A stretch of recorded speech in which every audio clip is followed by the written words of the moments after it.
대한민국 9년대사를 성경적 세계관으로 알리고 전하는 대한역사문화원의 한국 9년대사 바로 알기 특강입니다.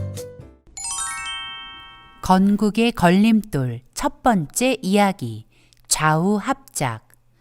이번 시간부터는 해방 후 대한민국 건국까지의 3년 동안 대한민국 건국의 걸림돌이었던 좌우합작, 공산주의 그리고 공산주의 폭동을 차례로 살펴보고자 합니다. 오늘은 그 첫 번째 이야기로 대한민국의 건국을 방해한 좌우합작이 무엇인지 공부해 보겠습니다. 1945년 8월 15일, 드디어 일본이 패망하고 우리는 해방의 기쁨을 누리게 되었습니다. 그러나 그 기쁨도 잠시. 1948년 8월 15일, 자유민주주의 대한민국으로 완전한 독립을 완성하기까지는 3년이라는 시간이 필요했습니다. 해방을 맞이한 한반도는 혼란 그 자체였습니다.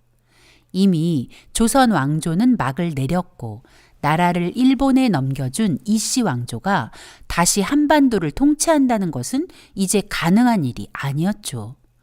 그런 상황에서 한반도에 어떤 정체성을 가진 나라가 들어설 것인가는 한반도의 운명을 결정짓는 아주 중요한 사안이었지만 모든 사람이 그 중요성을 인식하고 있었던 것은 아니었습니다. 오히려 해방이 되었으니 이제 예전처럼 살면 된다라고 생각하는 사람이 대부분이었습니다. 그러는 사이 한반도에는 건국의 방향성을 놓고 다투는 좌와 우의 대립이 시작되고 있었습니다.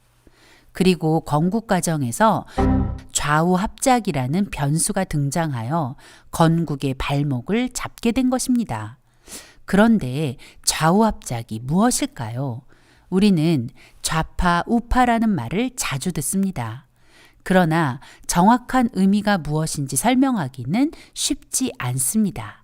우선 좌파와 우파의 의미부터 알아볼까요?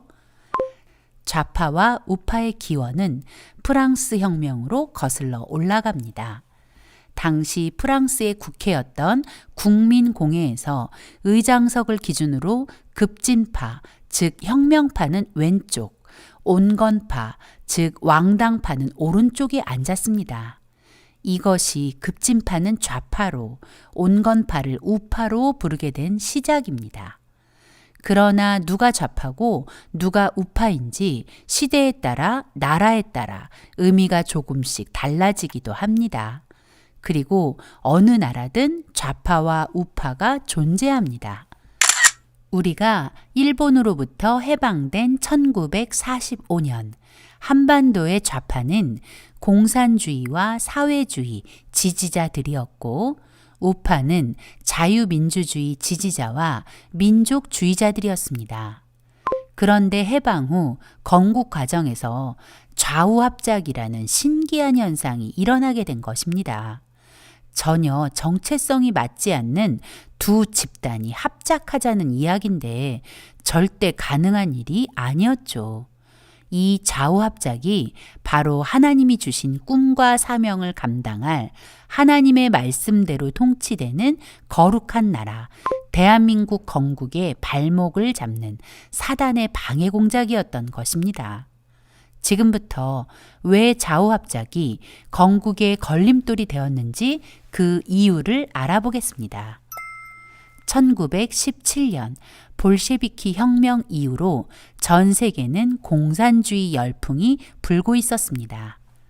우리가 해방할 당시에도 공산주의 열풍은 계속되고 있었죠. 공산주의 사상은 마치 모든 사람에게 진정한 행복을 가져다 줄 것처럼 보였습니다. 왕정제도와 신분제도의 굴레 속에 고통받던 조선 백성은 일제의 나라를 빼앗긴 36년 동안에도 여전히 그 굴레를 벗어나지 못했습니다. 그런 조선의 백성들에게 들려온 공산주의자들의 말은 너무나 획기적이었습니다. 부자와 가난한 사람이 똑같이 나눠 가지는 평등한 세상을 공산주의가 만들어준다니 얼마나 좋은 말입니까? 가난과 신분제도로 고통받던 사람들에게 공산주의자들의 말은 듣기만 해도 마음에 맺힌 무엇인가가 쑥 빠져나가고 위로와 감동이 넘쳐나는 말이었을 것입니다. 그래서 해방 후 한반도에는 공산주의의 실체를 모른 채 공산주의와 사회주의를 지지하는 사람이 넘쳐났습니다. 1946년 미 군정청의 조사에 따르면 38선 이남에 사는 사람들의 78%가 사회주의와 공산주의를 지지한다는 결과가 나왔다고 하니 그 당시 공산주의 열풍이 얼마나 강력했는지를 알 수 있습니다. 더구나 대한민국이 자유민주주의 체제로 건국된 것은 그야말로 기적이었던 것이죠. 우리가 일본으로부터 해방되기 직전인 1945년 8월 9일 소련은 일본에 선전포고를 하고 한반도에 들어왔습니다. 명목상으로는 일본 군대를 한반도에서 몰아내겠다는 것이었지만 사실은 한반도를 공산화하려는 속셈이었죠. 소련 군대가 북한으로 들어왔을 때 소련의 속마음을 몰랐던 사람들은 일본을 물리쳐줄 군대가 들어온다는 말에 소련 군대를 환영했습니다. 앞으로 소련이 얼마나 끔찍한 일을 저지를지 상상도 못하고 소련군을 환영한 것이죠. 하지만 소련 군대가 북한에 들어올 즈음 이미 일본은 망해가고 있었습니다. 45년 3월 10일 미국이 도쿄에 어마어마한 양의 네이팜탄을 쏟아부어 도쿄를 초토화시켰고 8월 6일과 9일 각각 히로시마와 나가사키에 원자폭탄을 투하해 일본의 무조건 항복을 받아냈습니다. 그러니 소련은 이미 차려진 밥상에 숟가락을 얹은 것뿐이었죠. 이런 상황에서 조선 총독부는 일항의 항복이 공식화되면 한반도에 있던 일본인들의 안전을 장담할 수 없었기 때문에 대비책이 필요했습니다. 조선 총독부는 조선 사람들이 신뢰할 만한 사람을 선택해서 그 사람에게 치안권을 이양하여 일본인이 안전하게 빠져나갈 동안 안전을 보장받겠다는 수를 생각해냈죠. 조선 총독부가 국리 끝에 낙점한 사람은 여운형이었습니다. 여운형은 배제학당 출신으로 승동교회에 출석하던 기독교인이었습니다. 자신의 집 노비를 속량하고 독립운동도 했습니다. 그런데 문제는 그가 공산주의자였다는 것입니다. 여운형은 1920년 8월 상해에서 고려공산당 결성에 참여했고 이루크츠크 고려공산당에 가입했으며 1923년 소련의 지원을 받아 임시정부의 개조 또는 해산을 목표로 한 국민대표대회 소집에 주도적 역할을 한 사람이었습니다. 공산주의 ABC와 마르크스의 공산당 선언을 우리말로 번역했고 1929년 일본에 체포되어 3년 복역 후 석방된 후 국내에서 활동하며 1945년 가을부터 김일성에게 포섭되어 비밀리에 북한을 왕래하며 김일성 및 소련 군정의 지시를 받아 활동했던 공산주의자였습니다.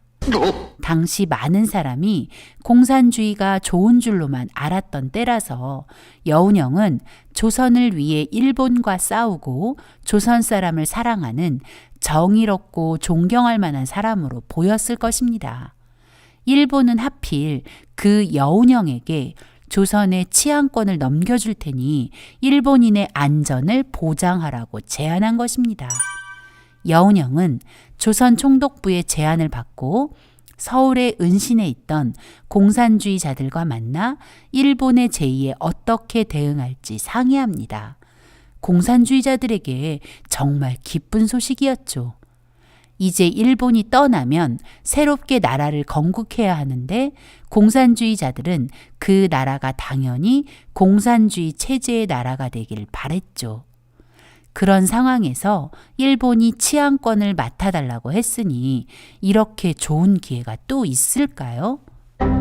그들은 일본의 제안을 받아들여 치안권을 접수하고 민족통일전선체를 만들기로 결정했습니다. 민족통일전선체는 공산주의자들이 쓰는 주요 전략 중 하나입니다. 공산주의자들은 자신들의 목적을 이루기 위해 적이나 아군을 가리지 않고 연합하는 전략을 사용하는데 실제로 힘을 합하는 것은 아니고 그런 척 하는 것입니다. 여운형과 공산주의자들은 일본의 제안을 받아들인 후 건국준비위원회를 만들어 우파와 손잡는 척하면서 뒤로는 공산주의 나라를 건국하려는 속셈이었습니다. 8월 12일 여운형은 형식적으로 우파와 중도 진영의 사람들을 만납니다. 여운형이 만난 사람은 중도 진영의 안재홍과 우익 진영의 송진우였습니다. 여운형은 두 사람을 만나 조선 총독부가 치안권을 넘겨주기로 한 것과 건국준비위원회를 만들어 건국을 준비하자고 제안했습니다. 중도의 안재홍은 좌우합작으로 건국을 준비하자는 의견에 동의하지만 우익의 송진우는 반대했습니다. 송진우는 이미 대한민국 임시정부가 있는데 왜 여운형이 일본으로부터 치안권을 인수받는지, 더구나 일본의 항복이 코앞에 있는데 왜 망한 일본과 그런 협상을 했는지 이해할 수 없다며 그 제안을 거절했습니다. 우익의 반대에도 여운형은 1945년 8월 15일 아침 일본에게 치안권을 인계받고 그날 밤 건국준비위원회를 결성합니다. 이후로는 건국준비위원회를 건준으로 지칭하겠습니다. 다음 날인 8월 16일 건준 발족식을 마친 여운형의 속마음은 이랬습니다. 일본이 패전했으므로 일본으로부터 정권을 이양받는 것이 당연하다. 일본과 투쟁했던 공산주의자들이 그 정권을 받을 자격이 있다. 조선 총독부가 나에게 치안권을 넘겨주었고 곧 소련이 내려와 한반도를 공산국가로 만들 것이고 이제 감옥에 있던 우리 공산주의자 동지들이 석방되어 좌익에 힘을 보탤 것이니 그 전 단계로 잠시 합작을 하다가 인민위원회를 만들어 인민정권을 수립하고 우리가 원하는 계급 없는 세상, 프롤레타리아가 다스리는 공산주의 나라를 세우면 된다. 여운형이 꿈꾼 나라는 자유민주주의 국가가 아닌 공산주의 국가였음이 분명합니다. 그리고 그들이 말하는 좌우합작은 진정한 연합이 아닌 공산주의자들의 속임수라는 것이 분명해집니다. 건준이 결성되었을 무렵 골수 공산주의자 박헌영이 등장합니다.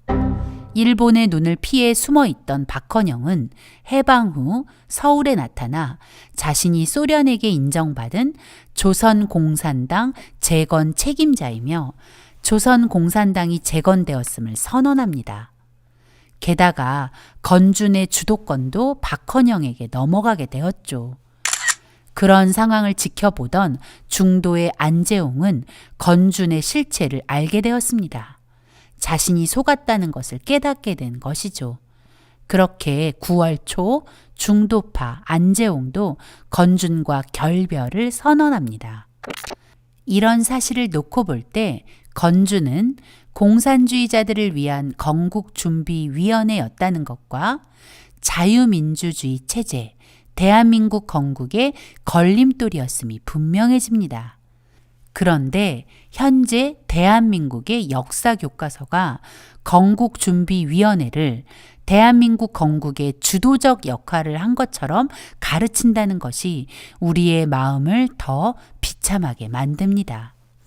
박헌영은 여운형에게 건준의 재건파 공산주의자들을 더 많이 참여시키겠다고 통보하고 건준 창설 멤버 중 일제 말기에 일본에 맞서 투쟁하지 않은 사람들은 모두를 건준의 요직에서 배제시켰습니다.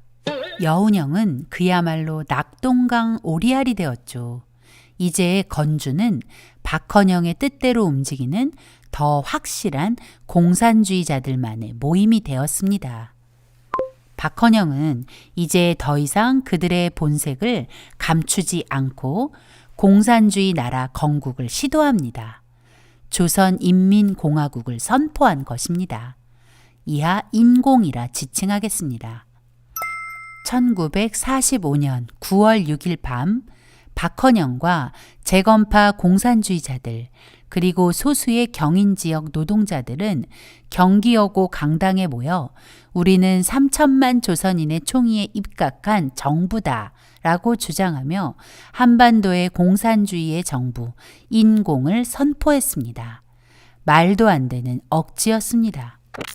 이렇게 공산주의자들의 빠른 움직임에 혼란스러워진 남한의 상황을 지켜보던 미군정 사령관 하지 장군은 정부인 것처럼 행세하는 정치단체의 활동은 어떤 것이든지 모두 불법으로 취급할 것이다 라고 선포하고 건준과 인공을 불법 정치단체로 규정했습니다. 한반도가 공산주의자들에 의해 혼란스러운 상황에서 8월 9일 북한에 주둔해 있던 소련은 해방 후 열흘 만인 1945년 8월 24일부터 25일 38선을 봉쇄하고 남북의 통행과 통상도 막아버렸습니다. 그리고 9월 6일에는 통신과 우편의 왕래도 차단해 한반도를 완전히 둘로 갈라놓았습니다. 이런 상황에서 1945년 9월 8일 뒤늦게 미국이 남한에 주둔을 시작한 것입니다. 1945년 10월 16일 드디어 자유대한민국의 건국을 책임질 이승만 박사가 33년의 망명생활을 마치고 고국으로 돌아왔습니다.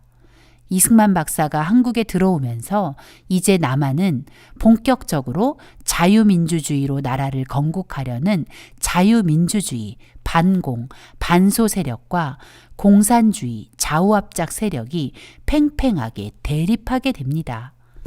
남한이 공산 세력과 반공 세력, 거기에 좌우합작까지 더해져 혼란 속에서 갈팡질팡하고 있을 때 북한은 이미 스탈린의 지령에 따라 공산화가 진행되는 중이었습니다.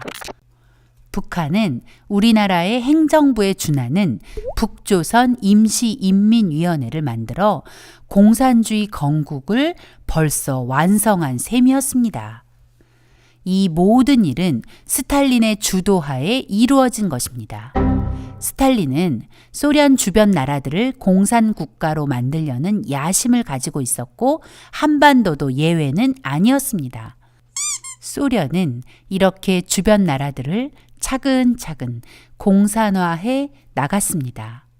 그러나 미국은 공산주의의 악랄한 실체를 모른 채 공산주의와 친구가 될 수 있다는 망상에 빠져 있었습니다.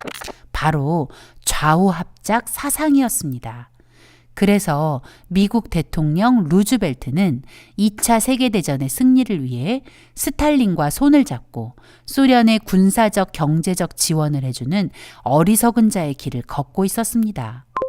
미국이 소련에 지원한 군수물자는 항공기 14,834대, 전차 13,000대, 트럭 42만 7천대, 지프 5만 대, 철강 200만 톤, 상선 95척, 양곡 899만 톤이나 됩니다. 미국은 자신도 모르는 사이 소련의 공산화 자금을 물심양면 지원한 것입니다. 한반도 내의 좌우합작 시도만으로도 남한은 혼란 속에 빠져있던 그때 자유민주주의를 수호하는 미국마저 좌우합작이라는 미혹에 빠져 우리나라 독립의 발목을 붙잡는 걸림돌이 되었던 것입니다. 이번 시간은 건국의 걸림돌 첫 번째 이야기로 좌우합작에 대한 개관을 살펴보았습니다. 다음 시간에 건국의 걸림돌 두 번째 이야기, 좌우합작의 결과인 모스크바 삼상회의와 신탁통치 이야기로 이어가 보겠습니다.